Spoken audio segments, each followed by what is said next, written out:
Greetings, fam. I can't even tell you how many of you have asked me if I saw the R. Kelly documentary. And I have to say, in all truthfulness, no, I didn't see it because I didn't need to see it. It's a new generation, but this is an old issue. It's an old problem.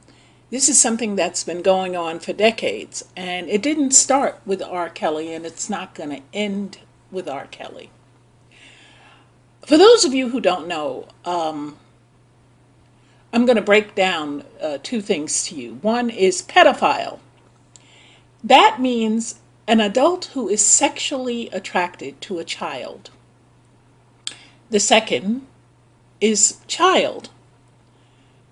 Anyone under the age of consent. And in most states, this means under 18 years old. Now, in 2002, a video leaked online reportedly showing R. Kelly engaging in sex with an underage girl, and it showed him urinating on her. And although the girl later admitted that it was consensual, R. Kelly was arrested on a variety of charges stemming from the incident. It took about 6 years for the case to go to trial, and he was acquitted on all counts. Then in 2003, police found a stash of child porn and a video of R. Kelly having sex with yet another minor in his home. The charges were thrown out due to procedural issues relating to probable cause.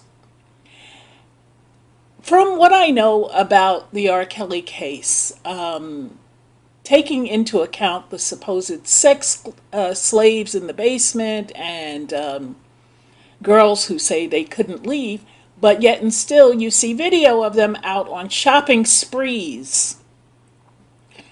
It makes me wonder about the credibility of this case in particular. Although it's no secret that R. Kelly did marry Aaliyah when she was 15. And somebody had to sign off on that. So I blame the parents to a certain degree, as well as the people who victimize children. Because if you, and in some of these cases that I'm going to show you, because there's a bunch of these cases that have happened over the years in Hollywood and in entertainment, period, where underage children were willingly set up with these celebrities for either money or whatever it is via the parents. Now, when it comes to teenagers, I also blame society in that there is so much put out there in terms of materialism. And I, for a fact, even going back to my teen years, know teenagers who are attracted to anyone who has money or can give them money or can buy them things. I knew girls in my youth who were jumping into cars with men just because they had nice cars. You don't know the character of the person based on the car he drives. And even today, some of you underage and grown women are in and out of so many cars that if I don't look twice, I think you were a crash test dummy. So what's going on here?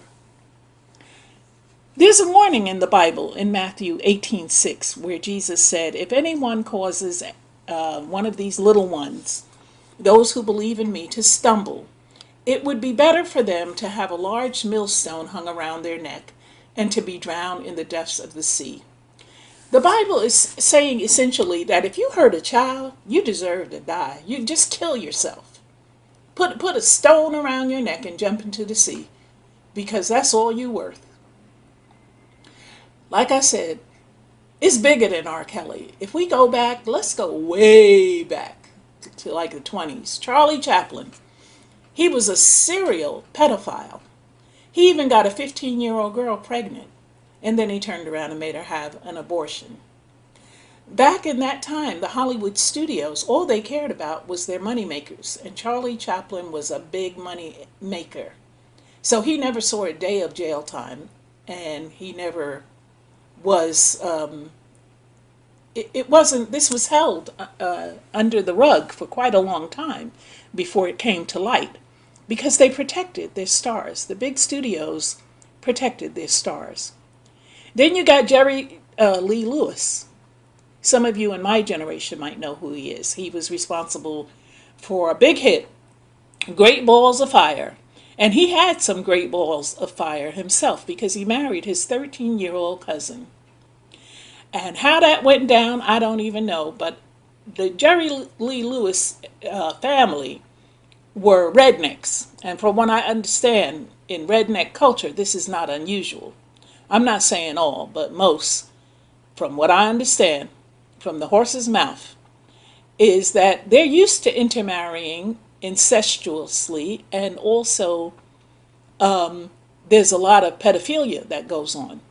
But in Jerry Lee Lewis's case, the scandal did ruin his career because the fans weren't trying to hear that. But then let's go to an even bigger icon, Elvis Presley. How many of you know that when Elvis first met Priscilla in 1959, he was stationed in Germany in the U.S. Army, and Priscilla was only 14. In 1962, Elvis talked her family into allowing her to live with his father and stepmother at a home that Elvis purchased in Memphis, which was located right behind Graceland. So this is one of the cases that I'm talking about, where he was able to convince this young girl's family to allow her to live with him. Chuck Berry, an icon, founder, one of the founding fathers of rock music and a legend, he was caught paying a 14-year-old child prostitute. And they let it slide. But in 1961, he was arrested for transporting a minor across state lines. And in this case, it was a 14-year-old girl. In 1989, he was arrested for videotaping women in the bathroom of a restaurant that he owned. So Chuck had a lot of issues when it came to sex. But how many of you know that Cher, the singer Cher, was 16 when she started dating Sonny Bono, and he was 27. They eventually got married.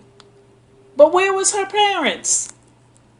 In 1975, Aerosmith singer Steven Tyler,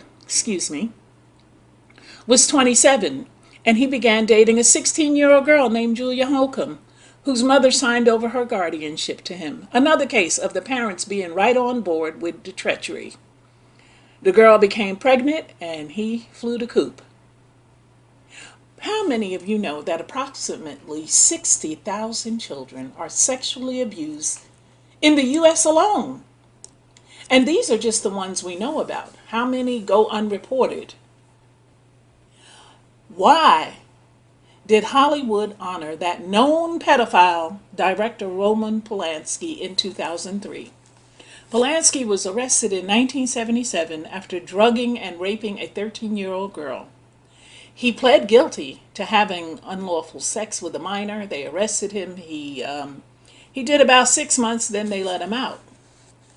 And he took off to France. But Hollywood awarded him an Oscar for Best Director.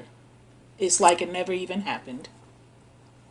Then we got Woody Allen, who was accused of sexually abusing his then 7-year-old stepdaughter, Dylan Farrow, in 1992. But he later married his other stepdaughter, Soon-Yi Previn.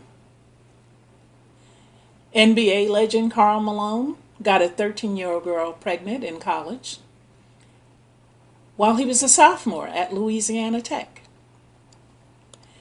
And now here lately, somebody dug up a video of Drake kissing a 17-year-old fan on stage during a 2010 concert in Denver.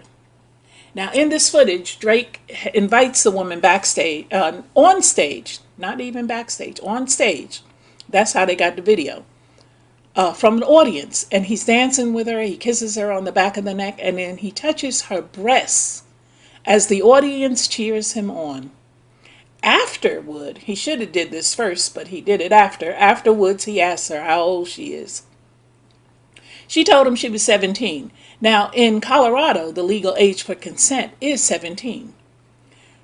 Drake backs away and jokingly says, I can't go to jail yet, man. Why do you look like that? You thick. Look at all this, he continues. I don't know if I should feel guilty or not, but I had fun. I like the way your breasts feel against my chest. Now, after the girl tells you she's a minor, all that extra stuff you saying is inappropriate. What he should have said is, please leave the stage. But nonetheless, he liked it. And he said he liked it. And some of these young girls, men, beware.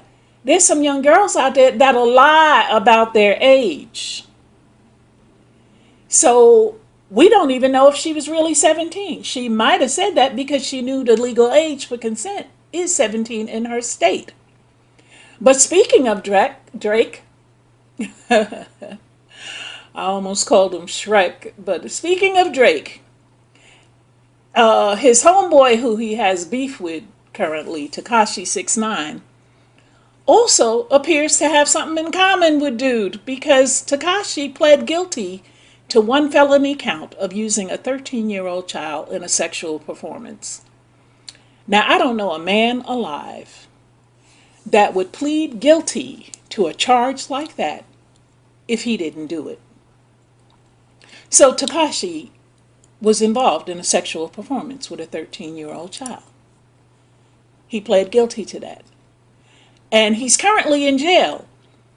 And from what I understand, in prison, they don't take well to pedophiles. And the media reports that Tekashi done had to be moved a few times. And this is on top of his other charges. He's not in jail just for that, but he's also in jail for his affiliation with the Bloods and supposedly other crimes that he committed as a Blood. And so he's looking at some serious time.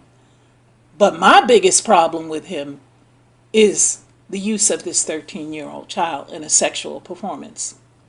So what I'm saying in revealing all this is that a lot of people act like, oh, R. Kelly, this is the biggest news of the day. But there's a lot of these cases that got swept right under the rug. People didn't care or didn't even bother to acknowledge that this has been going on for a minute now. Please get some help. Stop. Don't even think about the children. Go straight to a psychiatrist or check yourself in somewhere and get some help. The Bible says if your hand causes you to offend, to cut it off. Some of y'all need your parts cut off. If you can't control that, then you don't need it. It's going to get you in a world of trouble. Not to mention the lives that you ruin. It took me a long time to get over sexual abuse. And as a child, I was sexually abused. I was 5 years old the first time it happened. Do you know what that does to a child's head? It also took me a long time to forgive and to not want to hunt these people down and kill them. But God is a healer, and He can help you overcome these things. So those of you who have suffered abuse, especially as children, please believe you can move on. You have to move on. Don't let what was done to you become you. I'm going to end in prayer because this is pretty painful for me to elaborate on. I pray, Lord, in the name of Christ, Yeshua HaMashiach, that those who are sick with pedophilia will get help. I pray that those who were victims and are victims of pedophilia will get help and healing and trust and look to the hills from whence cometh their help. Lord, this is a big issue, and so many people, they want the riches and the fame that they allow things to occur because of the status of the person who is the victimizer. I ask you to enter the minds of these young people and let them know that you don't have to do these things with these people just because they are celebrities. Also, I want, Lord, you to help them to understand that they can get their own riches and wealth without compromising their mind, their body, and their soul. For those victims who do not willingly participate, Lord, I ask you to bring them healing, both physically, spiritually, mentally, so that they can go on in life and become the persons that you've deemed them to be. Lord, I thank you for the listeners of this word. I hope it reached somebody. And I thank you for the subscribers and the ability to do the videos. In Jesus' mighty name.